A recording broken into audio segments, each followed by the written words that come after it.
Hello বন্ধুরা, welcome back to my channel Shantanu Moumita চ্যানেলে তোমাদের অনেক অনেক স্বাগত জানাই।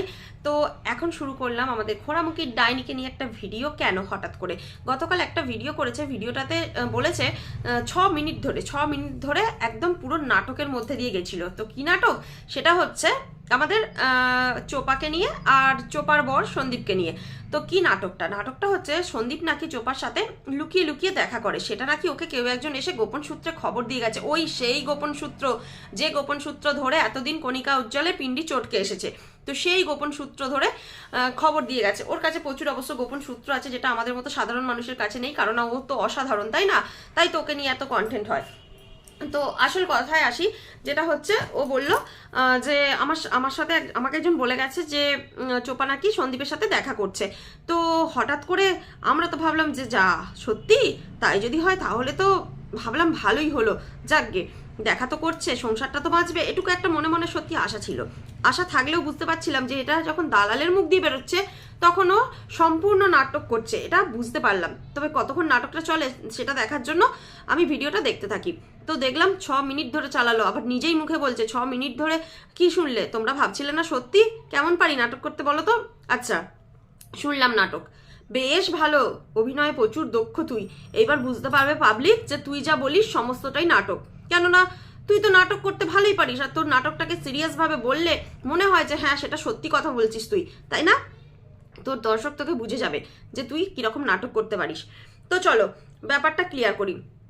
না, সন্দীপের সাথে চোপার দেখা হয়নি, ওটা নাটক করছিল, ওটা নাটকই ছিল, দেখা হয়নি। তবে হ্যাঁ, যদি এটা সত্যি হতো খুব খুশি হতাম। কেন হতাম জানো? যে ওই শুধুমাত্রই বাচ্চা ছেলেটার কথা ভেবে, যার জন্য এতদিন আমি বলেই যাচ্ছি যে তোরা এক হয়ে যা, তোরা এক হয়ে যা। কিন্তু না, উপরওয়ালা যা চায় তাই তো হবে, তাই না? বাচ্চাটা কি হবে আমি জানি না, ভবিষ্যতে সন্দীপ আবার বিয়ে করবে কিনা, এসব ঘটনা পরের ঘটনা। কিংবা বাচ্চাটা কি তার মায়ের কাছে থাকবে এটাও জানি না, কিন্তু এটা হলে খুব ভালো হতো। তবে একটা জিনিস আমি ডাইনিকে বলতে এলাম, ডাইনি তোর এই নাটকটাই না তোর সত্যি হয়ে যায় জীবনে, একটু ভেবে দেখিস। আমার মনে হয় সত্যি হলেও হতে পারে। ওরা নাটক করুক চাই না করুক, ওরা দেখা করুক চাই না করুক, ভবিষ্যতে হতেও পারে। তখন মনে মনে ভাববি যে একসময় আমি 6 মিনিট ধরে নাটক করেছিলাম, আর এখন সত্যি করেই এটা পাবলিকের সামনে তুলে ধরতে হচ্ছে। বুঝলি তো? এইটা তুই একদম গাঁট বেঁধে রেখে দে যে এই কথাগুলো তোকে একদিন না একদিন এসে আবার ক্যামেরার সামনে বসে বলতে হবে, এবং সেগুলোকে সত্যি বলে পাবলিশ করতে হবে। এখন যেমন নাটক বলে চালিয়ে দিলি, তখন আর সেটা নাটক হবে না। আর দেখা করার কথা না, চোপার ভিডিও সব সময় আসে না ঠিক কথা, কিন্তু সন্দীপদার ভিডিও কন্টিনিউ আসে, ওর কোনো ফেল হয় না। যে এখন ভিডিও দিতে পারছে না কেন, আজকের কথা বলি, আজকে এখনো পর্যন্ত ভিডিও আসেনি, তার কারণ সে বেড়াতে গেছে মুকুটমণিপুর, আমরা সবাই জানি। কিন্তু বেড়াতে গেলে সেখানে নেটওয়ার্কের প্রবলেম হতেই পারে। বাড়িতে যেমন আমরা ওয়াইফাই কানেক্ট করে তবেই আমরা এত ভিডিও দেখতে পারি, ভিডিও আপলোড করতে পারি, কিন্তু ফোনের নেটে সেটা সম্ভব হয় না। আমিও যখন অন্য কোথাও থাকি, এই দোকান ছেড়ে যদি একবেলার জন্য আমি আমার বাড়িতে গিয়ে থাকি, সেই জায়গা থেকে আমার ভিডিও আপলোড করা সম্ভব হয় না। ভিডিও আপলোড তো দূরের কথা, আমি শুধুমাত্র যে 5টা মানুষের ভিডিও দেখবো পরপর, সেটাও সম্ভব হয় না। ওই একটা দুটো ভিডিও দেখতে দেখতে নেট শেষ। তো সেই জন্যই বলছি, যদিও আমি নেট বেশি করে রিচার্জ করে নিই, নেট প্যাক, কিন্তু তারপরেও সেখানে নেটওয়ার্কের প্রবলেম থাকে। ওয়াইফাই যেমন স্পিডে চলে, সেমন ফোনের নেটটা তো সেরকম স্পিডে চলে না, তাই না? অতটা দিক দিক করে হয়, কখনো যে কোনো ইস্যু হতে পারে। তো সেই কারণে হয়তো ভিডিও দিতে পারিনি, তাই আজকে এখনো পর্যন্ত ওর ভিডিও আসেনি। তবে হ্যাঁ, গতকাল একটা আপডেট দিয়েছে যে সে মুকুটমণিপুরে গেছে, এবং সেখানে একটা জঙ্গলের মধ্যে তারা আর কি ওখানে স্টে করবে, পিকনিক করবে, যাই করবে, সেটা ভিডিও পরে আসবে, সেটা আমরা সবাই দেখেছি, এটা মিথ্যা কথা নয়। তো তার সাথে বন্ধু বান্ধবও ছিল, দুটো গাড়ি নিয়ে গিয়েছিল, সেটা সমস্ত কিছু আমাদের আপডেট দিয়ে দিয়েছে তার সন্দীপ মিত্র চ্যানেল থেকে, না তার my village life Sandeep channel থেকে নয়। তো আমরা সমস্ত কিছু দেখে নিয়েছি, তাই এটাকে মিথ্যে প্রমাণ করার তো কোনো জায়গা নেই। আর সেখানে কোনো মহিলা অ্যালাউ নেই, সেখানে শুধুমাত্র ছেলেরাই গেছে বন্ধু বান্ধব মিলে পিকনিক করতে। বলতে পারবো না যে ওখানে গিয়ে সন্দীপ এর সাথে চোপা মিলিত হয়ে ওখানে আড্ডা মারছে, না না না, এটা সম্ভব না, এটা একদম পুরো 100% শিওর ওটা সম্ভব নয়। তো সেখানে বলি, আজকের কথা আমি ছেড়েই দিচ্ছি। কিছু দিন পর, কিছু মাস পর এমন দিন আসতে পারে, হয়তো দেখবি চোপা সন্দীপ এক হয়ে গেল, তখন তুই নাটকটা করতে পারবি তো? কি জানি না। তো এই তো গেল তোর নাটকের কথা।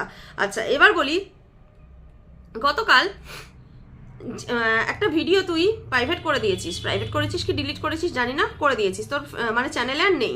তো কি ভিডিও, কেন নেই, সেই প্রশ্নের উত্তর তোকেই দিতে হবে।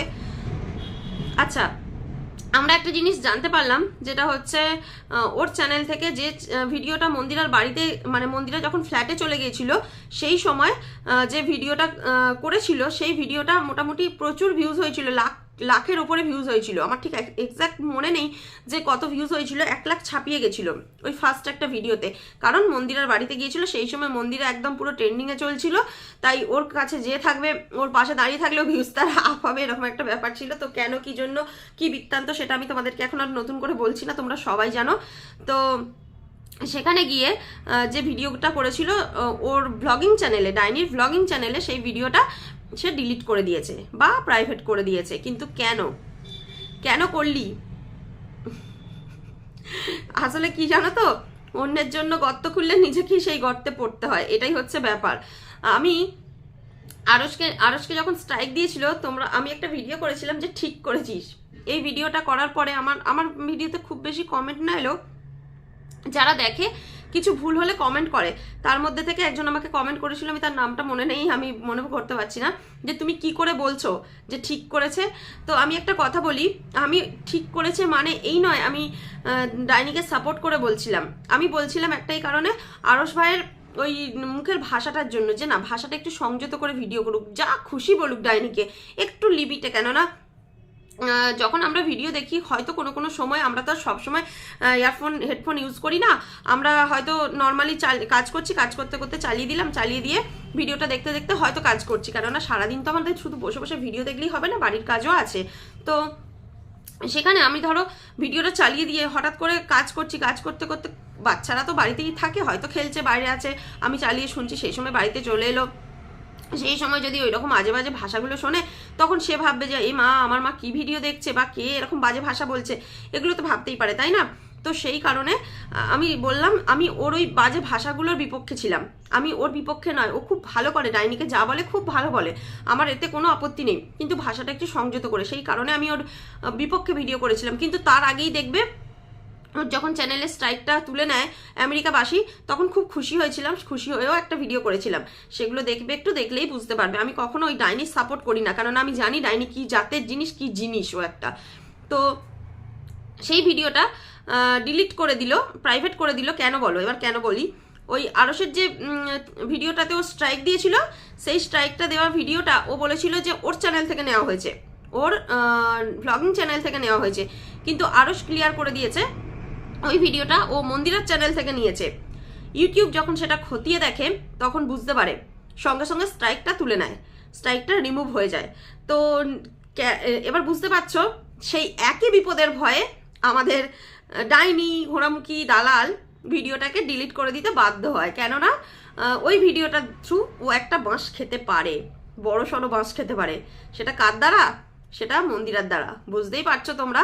তো সেই কারণে ওর উপরে এখন সবাই রেগে আছে, মন্দিরা তো ক্ষিপ্ত হয়েই আছে, এ তো আর নতুন কথা নয়। তো সেই কারণে মন্দিরা যদি নাও চায়, সোমনাথ করবেই। তো নিজের চ্যানেল বাঁচাতে ওকে এই ডিসিশনটা নিতে হয়, যে না, এই ভিডিও রাখলে আমার বিপদ আছে। বুঝতে পারছো কি ধরনের ডেঞ্জারাস একটা জিনিস? ওই জন্যই বললাম যে অন্যের জন্য গর্ত খুলে নিজেই পড়ে গেলি সেই গর্তে। কি দরকার ছিল স্ট্রাইক দেওয়া? স্ট্রাইকটা তো টিকলেও না, সঙ্গে সঙ্গে রিমুভ করে দিল ইউটিউব, তাই না?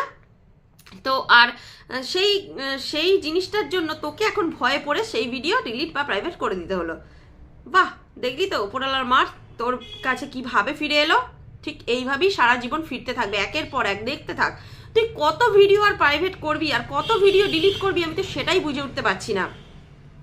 তুই যেদিন থেকে নিজে মানে সবার বিপক্ষে চলে গেছিস, সেই দিন থেকে, বা তোর বিপক্ষে সবাই চলে গেছে, সেই দিন থেকে তোর ভিডিও ডিলিট করে আর প্রাইভেট করে আর শেষ আর হয় না। তার মানে কত মানুষের কত পিন্ডি তুই চটকে রেখেছিস, তুই বল। তুই এরম করতে করতে তোর চ্যানেলটা থাকবে না, আর তোর এই চ্যানেল রাখার কোনো মানেই হবে না। তো এটাই আমার বলার ছিল। নিজেই সেই গর্তে পড়লি আর উঠতেও পারবি না জীবনেও। তো চলো বন্ধুরা, এখন এটাই বলার ছিল আমার। তো এর থেকে এখন বেশি কিছু বলবো না, বেশি কিছু বলার ইচ্ছাও নেই। এখনের মতো ভিডিওটা শেষ করছি। সবাই ভালো থেকো, সুস্থ থেকো, টাটা।